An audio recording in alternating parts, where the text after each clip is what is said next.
Hello students, I again welcome you to my YouTube channel CA Romil Jain. और बच्चों, अब जो हम लोग रिवीजन कर रहे हैं, इस रिवीजन सीरीज में चैप्टर नंबर 3 का रिवीजन कर रहे हैं, जिसका नाम है वैल्यूएशन ऑफ गुडविल। ठीक है ना। ये वापस मैं बात बोल रहा हूं, उसी को समझ आएगा जो गुडविल के प्रॉपर एक बार पढ़ चुका है, क्वेश्चंस कर चुका है। ठीक है ना। क्विक रिवीजन है, कंसेप्ट सारे रिवाइज कर दूंगा, क्वेश्चन रिवाइज नहीं करूंगा मैं। ठीक है ना। नाउ अब गुडविल वैल्यूएशन के अंदर मैंने आपको बताया था, बेसिकली जब हम लोग बात करते हैं गुडविल वैल्यूएशन की, तो बच्चों ध्यान रखना what is meaning of word goodwill. तो गुडविल का मतलब क्या होता है, हमेशा ध्यान रखना, goodwill is divided into two part. एक तो होता है परचेज गुडविल और एक होती है self generated goodwill. Purchase goodwill का मतलब ऐसी गुडविल जो हम किसी से खरीदते हैं। मान लो मेरे बिजनेस को किसी या मेरे चैनल को किसी ने टेक ओवर कर लिया, तो मैंने जो अभी तक गुडविल बनाई है, भले छोटी मोटी गुडविल जो भी बनाई है, वो जो गुडविल सामने वाले को मिलेगी वो मिलेगी परचेज गुडविल। और सेल्फ जनरेटेड गुडविल का मतलब क्या होता है, जैसे जैसे मेरा चैनल ग्रो होता जाएगा, उसका जो गुडविल का वैल्यू होगा वो सेल्फ जनरेटेड गुडविल होगी। हमेशा ध्यान रखना, अपन गुडविल वैल्यूएशन के अंदर बात किसकी करते हैं, सेल्फ जनरेटेड गुडविल। मतलब आप जो गुडविल को वैल्यू करते हो ना, वो परचेज गुडविल को कभी वैल्यू नहीं करते हो, आप वैल्यू किसको करते हो, सेल्फ जनरेटेड गुडविल को। अब ये चीज हमेशा ध्यान रखना, अभी तुम जब आगे हायर लेवल पे जाओगे, एक टॉपिक पढ़ोगे अकाउंटिंग स्टैंडर्ड। वैसे 11th में भी एक थ्योरी था accounting standard. Accounting standard number 26 एक अकाउंटिंग स्टैंडर्ड है जो इंटेंजिबल एसेट से डील करता है, और goodwill is a type of intangible asset. अब वो जो गाइडलाइन है अकाउंटिंग स्टैंडर्ड की, वो ये कहती है कि हमेशा ध्यान रखना, गुडविल को कभी भी आप बुक्स में रिकॉर्ड नहीं करोगे। परचेज गुडविल मतलब सेल्फ जनरेटेड गुडविल कभी भी बुक्स में रिकॉर्ड नहीं होगी। ऐसा नहीं होगा। रिकॉर्ड मतलब होता है आप बैलेंस शीट में गुडविल को असेट की तरह नहीं बता सकते हो। कौन सी वाली, सेल्फ जनरेटेड। सिर्फ वो goodwill can be shown in the books which is being purchase, जब आपने उसके लिए कंसिडरेशन पे किया हो। तो इंपॉर्टेंट पॉइंट है, ध्यान रखना, एमसीक्यू में आ सकता है। एएस 26 ये बोलता है कि goodwill should be shown in the book only when amount और consideration has been paid for it. अगर आपने कुछ भी पैसा नहीं दिया है गुडविल का, तो गुडविल को शो नहीं करोगे। लेकिन कौन सी वाली, सेल्फ जनरेटेड गुडविल। अगर हम लोग गुडविल वैल्यूएशन की बात करते हैं, तो हमेशा ध्यान रखना, हम लोग वैल्यू किसको करते हैं, सेल्फ जनरेटेड गुडविल को वैल्यू करते हैं। परचेज गुडविल कभी भी वैल्यू नहीं होती है। ठीक है ना। परचेज गुडविल बुक्स में शो होती है और सेल्फ जनरेटेड गुडविल को हम लोग कैलकुलेट करते हैं। अब गुडविल को अंदर मैंने आपको यह भी समझाया था कि गुडविल को जो हम लोग वैल्यूएशन करते हैं वो नॉर्मली हम, तो बच्चों जब मैं बात करता हूं गुडविल वैल्यूएशन के मेथड्स की, तो ध्यान रखना, गुडविल वैल्यूएशन के 3 मेथड्स होते हैं। अब 3 मेथड्स कौन कौन से हैं, तो पहला मेथड का नाम है average profit method, second method का नाम है सुपर प्रॉफिट मेथड, और थर्ड मेथड का नाम है कैपिटलाइजेशन मेथड। फिर से बोलेंगे, पहले मेथड का नाम क्या है, बोलो average profit method, second method का नाम क्या है, सुपर प्रॉफिट मेथड, और थर्ड मेथड का नाम है कैपिटलाइजेशन मेथड। मैं फिर रिपीट कर रहा हूं, गुडविल वैल्यूएशन के अंदर गुडविल की जब हम लोग बात करते हैं, गुडविल 2 तरह की होती है, परचेज और self generated. Accounting standard number 26 deal करता है गुडविल से। वो ये बताता है कि कभी भी हमेशा ध्यान रखना, बुक्स में सेल्फ जनरेटेड गुडविल रिकॉर्ड नहीं होगी। जो रिकॉर्ड होगी वो कौन सी रिकॉर्ड होगी, सिर्फ परचेज गुडविल रिकॉर्ड होगी। ठीक है ना। अब गुडविल वैल्यूएशन मेथड्स की बात करते हैं, तो 3 मेथड्स होते हैं, एवरेज प्रॉफिट, सुपर प्रॉफिट और capitalisation method. Average profit again ध्यान रखना 2 तरह का होता है। Average profit method is divided into 2 part. One is known as simple profit और एक होता है weighted profit method. Simple average होता है और एक होता है वेटेड एवरेज। तो एवरेज प्रॉफिट 2 तरह का होता है, एक होता है सिंपल एवरेज और एक होता है वेटेड एवरेज। ठीक है ना। अब हम गुडविल की बात करते हैं, तो गुडविल सिंपल क्या होता है, as per simple average profit method, goodwill होता है simple average profit into number of year of purchase. Goodwill का फॉर्मूला क्या होता है, simple average profit into number of year of purchase. Simple average profit निकालने का तरीका होता है total profit divide by number of years. Simple average profit निकालने का तरीका होता है total profit divide by number of years. तो फिर से ध्यान दो, अगर मैं बात करता हूं गुडविल वैल्यूएशन की, तो मेथड्स 3 होते हैं, average profit, super profit, capitalisation. Average वापस 2 तरह का होता है, एक होता है सिंपल एवरेज, एक होता है वेटेड एवरेज। सिंपल एवरेज में गुडविल क्या होता है, goodwill is equal to simple average profit into number of year of purchase. Number of year of purchase का मतलब क्या होता है, फ्यूचर में उस नाम से हमको कितने टाइम तक बेनिफिट मिलेगा अगर हम आज से वो धंधा अगर कुछ भी नहीं करें तो उस बिजनेस में। ठीक है ना। तो number of year of purchase मतलब होता है फ्यूचर में कितना बेनिफिट मिलेगा। सिंपल एवरेज प्रॉफिट निकालने का तरीका है total profit divide by number of year. अब ये ध्यान रखना, यहां पर जो ये प्रॉफिट की बात करता हूं ना मैं, तो बच्चों ये जो प्रॉफिट होता है ये हमेशा ट्रेडिंग प्रॉफिट होता है। ट्रेडिंग मतलब मैं जिसमें को डील करता हूं। आज जैसे मान लो मैं तुमको पढ़ा रहा हूं, तो पढ़ाने से जो मेरे को रेवेन्यू आ रहा है ना, वो मेरा ट्रेडिंग प्रॉफिट कहलाता है। लेकिन मान लो अज्यूम करो मैं पढ़ाने के अलावा लेट से कोई जमीन बेची मैंने, मेरे मान लो दादाजी की जमीन थी, वो बेच के पैसा आया, अब भले ही वो प्रॉफिट आया मेरा, बट वो मेरी गुडविल इंक्रीज नहीं करेगा। तो जब भी ध्यान रखना मैं प्रॉफिट लेता हूं तो अगर कोई भी अबनॉर्मल लॉसेज हैं तो उसको तो ऐड बैक कर देंगे, और कोई भी अबनॉर्मल गेन है तो उसको लेस करेंगे। अबनॉर्मल लॉसेज को ऐड बैक करने का लॉजिक ये होता है क्योंकि ऑलरेडी हम लॉस लेस कर चुके हैं प्रॉफिट में, तो वापस रिवर्स कर रहे हैं। और अबनॉर्मल गेन करने को लेस करने का लॉजिक ये होता है क्योंकि ये प्रॉफिट ऑलरेडी बढ़ा है उस फिगर से, तो उसको वापस हम लेस कर देते हैं, ठीक है ना।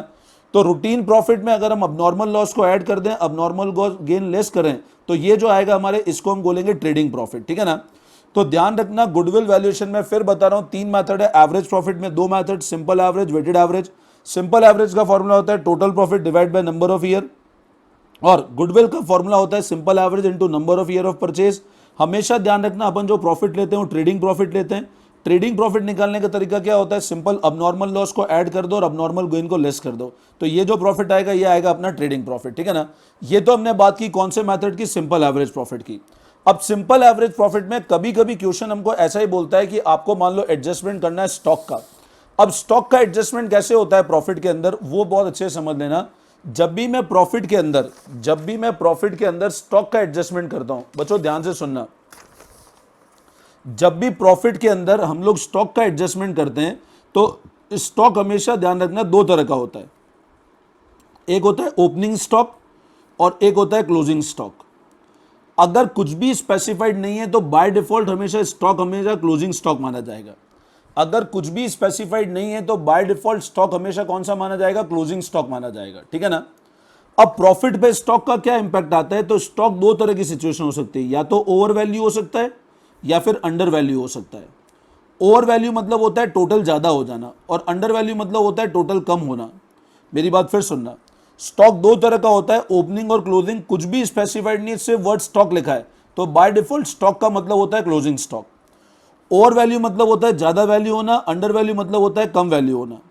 अब अगर स्टॉक के अंदर हमेशा ध्यान रखना, मैं अगर क्लोजिंग स्टॉक की बात करता हूं तो क्लोजिंग स्टॉक का प्रॉफिट के साथ डायरेक्ट रिलेशन है। अगर क्लोजिंग स्टॉक बढ़ेगा तो आपका प्रॉफिट भी बढ़ेगा। तो कभी आपको क्वेश्चन मान लो ऐसा बोलता है क्लोजिंग स्टॉक ओवर वैल्यू कर दिया, मतलब आपने प्रॉफिट भी बढ़ा चुके हो, और अगर आप प्रॉफिट को बढ़ा चुके हो तो वापस हमको क्या करना पड़ेगा, कम करना पड़ेगा, ठीक है ना।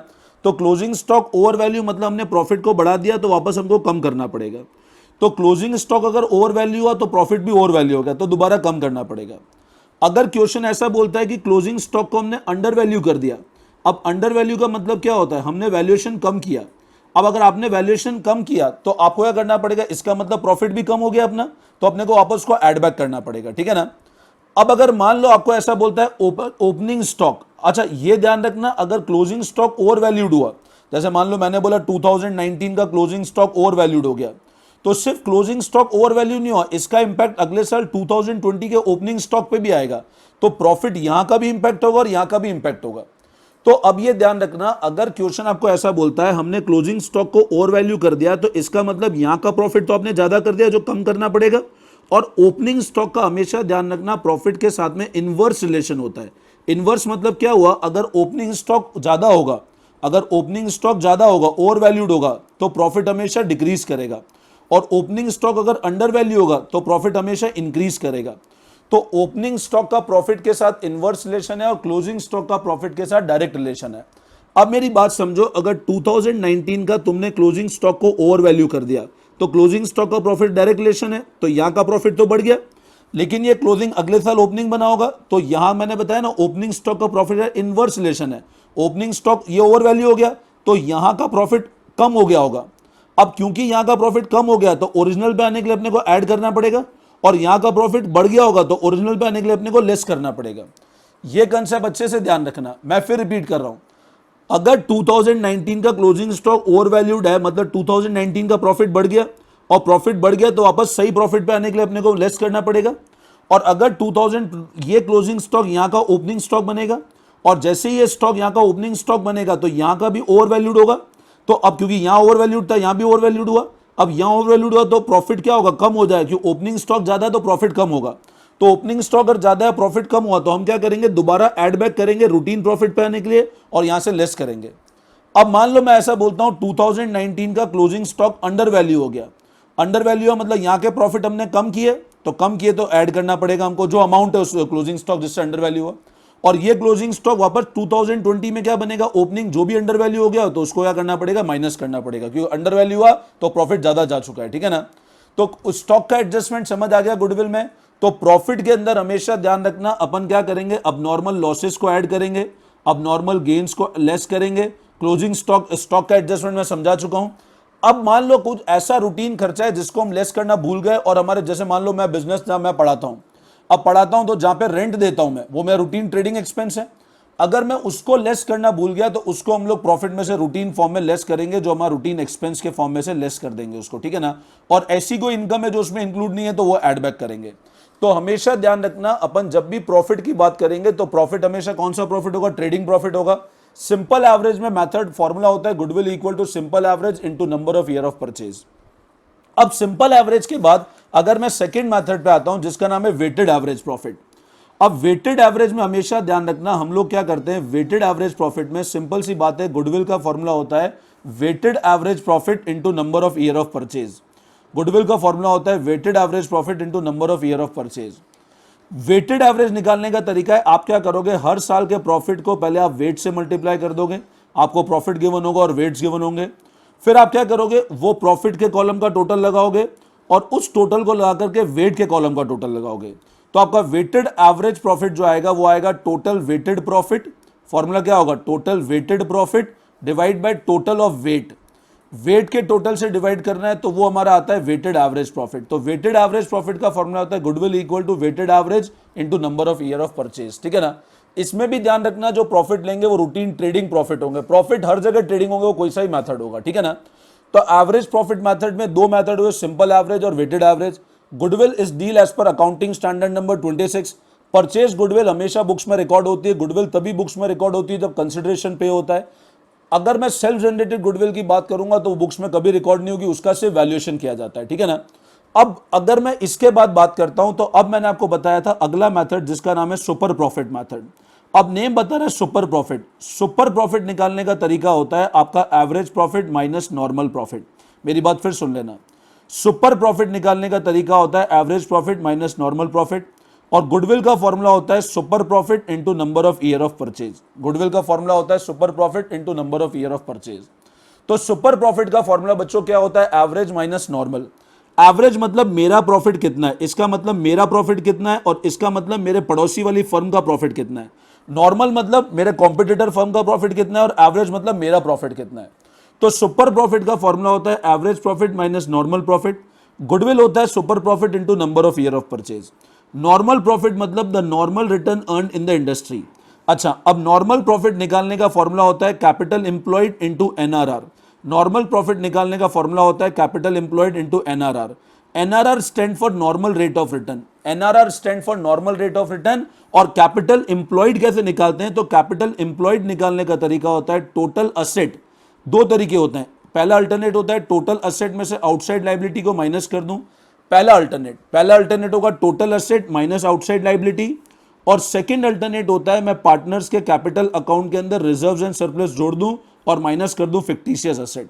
मेरी बात फिर सुनना, जो हम लोग नॉर्मल प्रॉफिट के लिए कैपिटल एम्प्लॉयड निकालते हैं उसको निकालने के दो फॉर्मूले होते हैं, पहला होता है total asset minus outside liability, और होता है partners capital plus reserve and surplus minus fictitious asset. Fictitious asset मतलब पीएनएल का डेबिट बैलेंस हो गया, एडवर्टीजमेंट सस्पेंस हो गया, मिसलेनियस एक्सपेंडिचर है वो, ठीक है ना।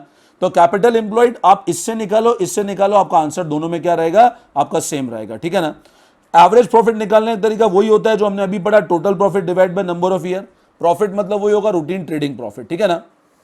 तो गुडविल वैल्यूएशन का जो सेकंड मेथड हमने पढ़ा था वो सुपर प्रॉफिट मेथड था। फॉर्मूला था super profit into number of year of purchase. Super profit होता है एवरेज माइनस नॉर्मल। एवरेज मतलब मेरा प्रॉफिट, नॉर्मल मतलब मेरे पड़ोस का प्रॉफिट, ठीक है ना। अब इन दो मेथड्स के बाद मैंने आपको जो अगला मेथड पढ़ाया था वो पढ़ाया था कैपिटलाइजेशन मेथड, ठीक है ना। अगला मेथड का नाम था कैपिटलाइजेशन मेथड। अब बच्चों ध्यान रखना, कैपिटलाइजेशन मेथड में दो तरीके होते हैं। कैपिटलाइजेशन मेथड में दो तरीके होते हैं, कैपिटलाइजेशन एवरेज प्रॉफिट का भी हो सकता है, कैपिटलाइजेशन ऑफ एवरेज प्रॉफिट, या हो सकता है कैपिटलाइजेशन ऑफ सुपर प्रॉफिट। मेरी बात फिर से ध्यान देना, कैपिटलाइजेशन मेथड में दो तरीके होते हैं, या तो कैपिटलाइजेशन एवरेज प्रॉफिट का हो सकता है या कैपिटलाइजेशन सुपर प्रॉफिट का होता है। अगर हम लोग कैपिटलाइजेशन एवरेज प्रॉफिट का करते हैं और कैपिटलाइजेशन सुपर प्रॉफिट का करते हैं, सुपर प्रॉफिट निकालने का वही तरीका जो मैंने आपको अभी बताया। अगर कैपिटलाइजेशन सुपर प्रॉफिट का करते हैं तो सिंपल गुडविल का फॉर्मूला हो जाता है super profit into 100 upon NRR. अगर कैपिटलाइजेशन सुपर प्रॉफिट का होता है तो सिंपल फॉर्मूला होता है goodwill equal to super profit into 100 upon NRR. लेकिन अगर कैपिटलाइजेशन एवरेज प्रॉफिट का होगा तो आप सिंपल फॉर्मूला कैसे लगाएंगे, गुडविल क्या होगा, value of business minus net asset. मेरी बात फिर सुनना, अगर हम लोग कैपिटलाइजेशन एवरेज प्रॉफिट की बात करते हैं तो फॉर्मूला होता है value of business minus net asset. Value of business निकालने का तरीका क्या होता है, तो वैल्यू ऑफ बिजनेस निकालने का तरीका होता है average profit upon NRR into 100। मतलब मेरा जो प्रॉफिट है वो नॉर्मल रेट ऑफ रिटर्न पे कितना वैल्यू बना रहा है मेरी। अब इसका लॉजिक क्या होता है, जैसे मान लो मैं यूं कहता हूं कि मेरा नेट एसेट मान लो 7 लाख के है, बट मेरे पास जो बिजनेस आ रहा है उस हिसाब से मेरे को एसेट चाहिए 9 लाख के, तो 2 लाख रुपए मेरे पास गुडविल के आ रहे हैं। तो कैपिटलाइजेशन एवरेज प्रॉफिट का फॉर्मूला होता है value of business minus net asset. मेरे पास नेट एसेट 7 लाख के हैं, बट जो मैं रिटर्न कमा रहा हूं वो रिटर्न तब मिलता है जब मैं 9 लाख के एसेट लगाता। तो गुडविल मतलब कितने की, 2 लाख की मेरी गुडविल हो गई, ठीक है ना। तो फॉर्मूला क्या हुआ, value of business minus net asset. निकालते कैसे, value of business average profit upon NRR into 100, ठीक है ना। तो ये हमने डिस्कस किया कैपिटलाइजेशन मेथड। तो बच्चों ध्यान से समझना, 3 मेथड्स होते हैं गुडविल वैल्यूएशन का, average profit, super profit, capitalisation. Average profit में 2 होते हैं, सिंपल एवरेज, वेटेड एवरेज। हमेशा ट्रेडिंग प्रॉफिट लेते हैं।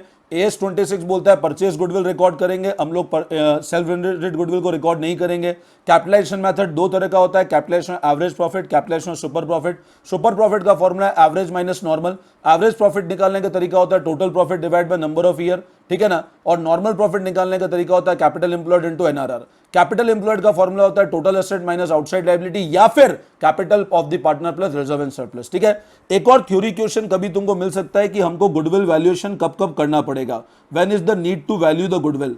तो बच्चों ध्यान रखना, गुडविल का वैल्यूएशन कब कब करना पड़ेगा, when there is change in profit sharing ratio. जब भी फर्म का रिकॉन्स्टिट्यूशन होगा तब तुमको गुडविल का वैल्यूएशन करना पड़ेगा। वो कब कब होगा, या तो पीएसआर चेंज हो, या फिर किसी पार्टनर का एडमिशन हो, या किसी पार्टनर की रिटायरमेंट हो, या किसी पार्टनर की डेथ हो, या फिर फर्म का अमालगमेशन हो। Dissolution is not a mode of reconstitution, ठीक है ना।